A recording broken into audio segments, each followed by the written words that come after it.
So now we have a virtual presentation from the Honourable Professor Shukrani Manya, Deputy Minister of Minerals from the United Republic of Tanzania. So it is a virtual. My name is Shukrani Manya, Deputy Minister for Minerals in the United Republic of Tanzania. And I'm glad to have an opportunity to make a presentation at the African Down Under Conference that is being held in Australia. And my topic will be on the mining sector of Tanzania, highlights of the post-2017 reforms. Now, the highlights of my talk, I'll go through the overview of the mining sector in the country, and I'll touch a little bit on the mineral policy and legal framework, and I'll go on to the sector growth and its contribution to the national economy. And I'll take you through the investment opportunities available, as well as the upcoming projects, of course, including those owned by Australians, and the future outlook. Now, the overview of the mining sector in Tanzania. We are all aware that Tanzania is one of the Africa's most mineral-rich countries, and at the moment, it ranks as the 5th largest gold producer on the continent. The mineral sector in Tanzania has experienced the boom in the past 22 years following the mining policy reforms of 1997. Of course, this coincided with high and stable economic growth. The country is currently having 9 active large-scale mines. We have 6 for gold, 1 for diamond, 1 for tanzanite, and 1 for coal. The country also has 28 active medium-scale mines and a number of small-scale mines that are mainly for gold, diamonds, industrial minerals, coal, and colored gemstones. Now, going to the mineral policy and legal framework, the sector in the country is governed by the Mineral Policy of 2009, whose objective have been to continue to attract private investment in exploration and mining. And the policy statement requires the government to provide a competitive and predictable fiscal regime for the mineral sector. The other objective is the government to participate in strategic projects, and the government in its own or in collaboration with the private sector has to provide a reliable infrastructure. The other objective has been to emphasize integration of the mineral sector with the rest of the economy.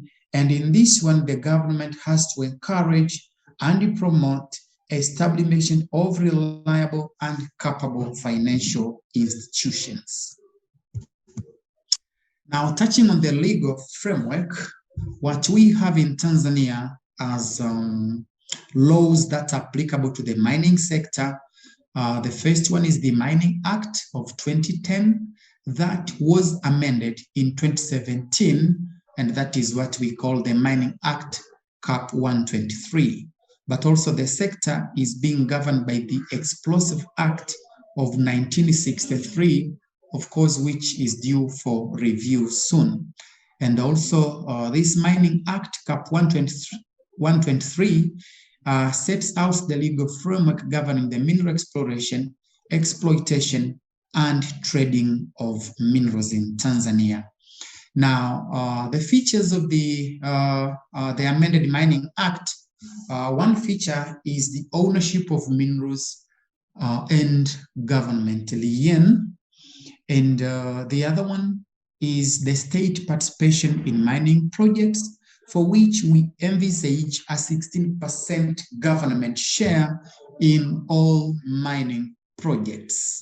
But also the other one, which has been very useful and successful, has been the establishment of gem and mineral houses in Tanzania, for which we have 41 such gem and mineral houses in the country, as well as 59 buying centers.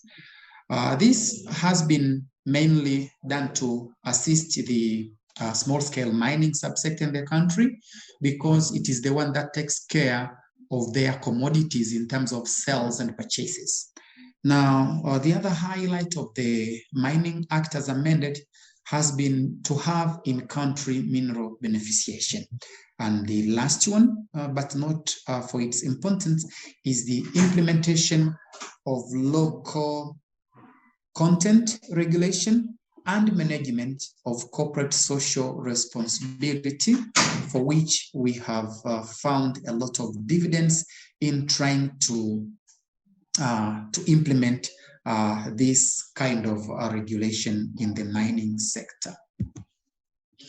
Now, if I go to the sector growth and its contribution to the national economy, what we see is that we are seeing an increasing and positive trend of licenses granted from the prospecting licenses, the primary mining licenses,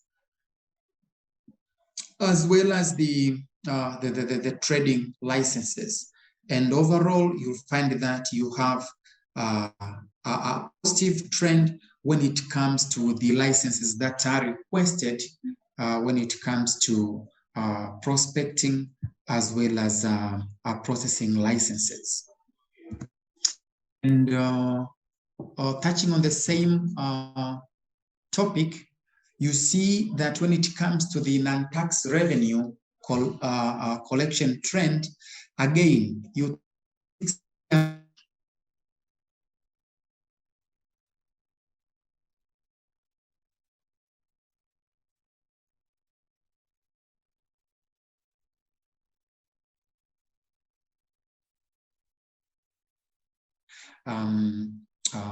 trend for which for last year we came to 3,000 million US dollars, which is positive from the mining sector when it comes to gold exports. Now, you look at the contribution of the sector of the national economy, we touch a little bit on what we have found as something that we can be proud of in the country. And this has been the formalization of the artisanal and small-scale mining in the country.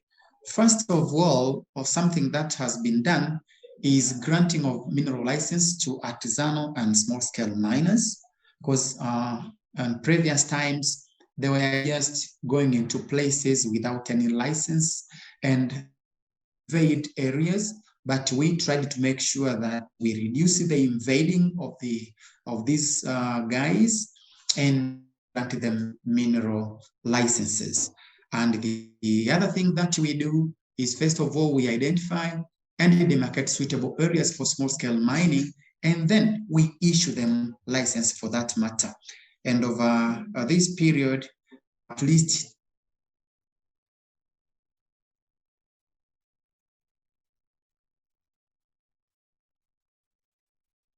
29 acres were demarcated, and 159, you have identified them, then you give them licenses, but also we provide them with extension services in terms of proper mining procedures.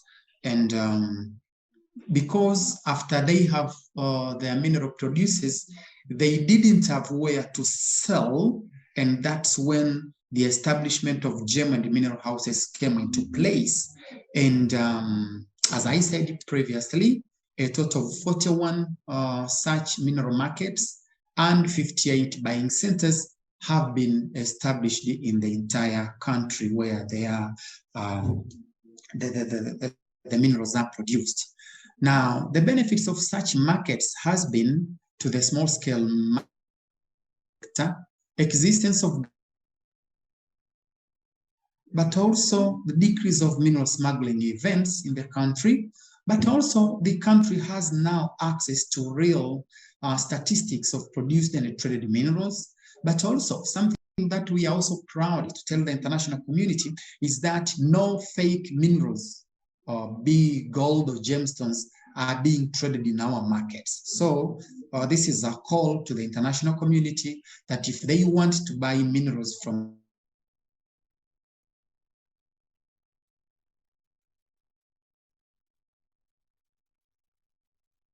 Tanzania, please let the things that are available in the internet, of course, to fall into hands of unfaithful traders. And that's where one can claim to have bought or to have traded fake minerals in the country. But if one has to route the request through our offices in the Mining Commission, but also through the mineral markets, for sure, we don't have fake minerals that are being traded, because the mineral markets are equipped with equipment for which quality and quantity of the minerals being traded can always be obtained. But also, this has also increased the transparency and competitive mineral business in the country. But also, what we are proud of is that due to improved technology, small-scale miners can now recover more gold due to the use of vat leaching, elution, and CIP plants instead of just using the local mercury kind of methods of obtaining gold. When it comes to the contribution of this sector to the national economy, we look at the sector growth, and we see that in 2019, the mining sector was the topmost growing sector in Tanzania, and it grew by 17.7%. And you look at the GDP contribution in 2020, and also it grew by 6.7 from 4.8 in 2017. And also you look at the contribution of the small-scale mining to the government revenue, and you see that it has improved from less than 10% in 2017 to 27% in 2020. And of course, this is attributed to having better statistics, which we obtain from our mineral and gem houses. If I go to the investment opportunities, of course, this is again a call that you can still choose Tanzania as your investment destination. And this is due to the availability of untapped mineral resources, but also we have, as a country, stable social and political environment. This can be always guaranteed. But we also have stable, predictable, and we think it is internationally competitive and non-discriminatory fiscal regime. Most investors tend to think that ours is not as stable, but for sure the Mining Act that was amended has given us a point where we can say it is stable and predictable, and you can always be assured of that. But we also have an emerging economy with high growth potential, and our regulatory and administrative system is one of the transparent ones. But as a country, there is an availability of geological resource database with adequate information and underway supportive infrastructure. But also Tanzania is doing a lot, and is doing a lot in trying to improve its infrastructure network, be it roads, airports, harbor, rail, communication, and electricity.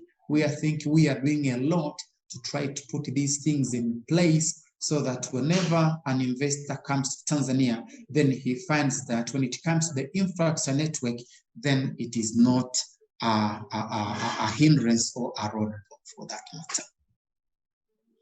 Now, if I go on to what we think are the investment opportunities, there is still a greater need for exploration, especially when it comes to metallic mineral deposits.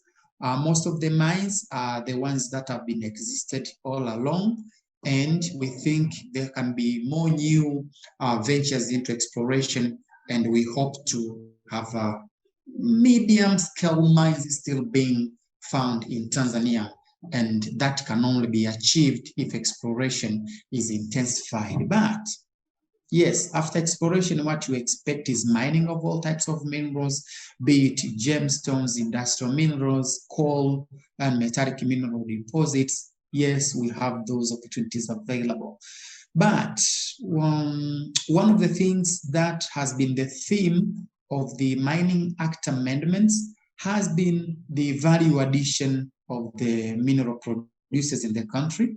And for this one, we really need an establishment of gemstone value addition activities in the country, but also other mineral beneficiation activities are welcome. And I think this is key now, that you will be aware that we have industrial minerals like graphite, gypsum, and nickel for that matter, heavy mineral sands. And we think one best investment opportunities, now that we have raw materials for that, it will be the establishment of industries that use these minerals as raw materials. They are available in abundance. And so we invite and welcome those investors that can invest in making of batteries, paints, steel, alloys, tiles, gypsum board, etc., etc. Owing to having a lot of industrial minerals, we think now the best way to go is to invest in industries that can use these raw materials. Instead of transporting them to other countries, you will find that putting up industry in Tanzania now is a welcome venture, because the transport cost from where they are produced to the industries is very low. But also provision of mining services to the booming mining sector in the country. Now, if I have to touch on the upcoming projects, first of all, we have the Nyanzaga Gold Project, which is also owned by Twiga Mineral Corporation Limited. The mineral resource estimates are there, but also it's a gold production that has a life of mine of above 12 years. And also we have a Singida Gold Project that is upcoming by Shanta Gold Limited. And again, it is a life of mine that is estimated to be 7 years. And we have another project. Of course, this is now a new venture into Graphite Project. We have Ruangwa, which is being undertaken by Lindi Jumbo Limited, an Australian company. And you can see that they are forecasting to have life of mine of above 24 years, to be precise, according to the feasibility study. And for this one, we are happy to say it, that it has benefited from in-country financing, because one of our local banks, CRDB Bank, has been able to finance it to the tune of USD 20 million. And you can see that now Tanzania is making strides whereby financing of the mining projects can be done within and without. So this is one of those key projects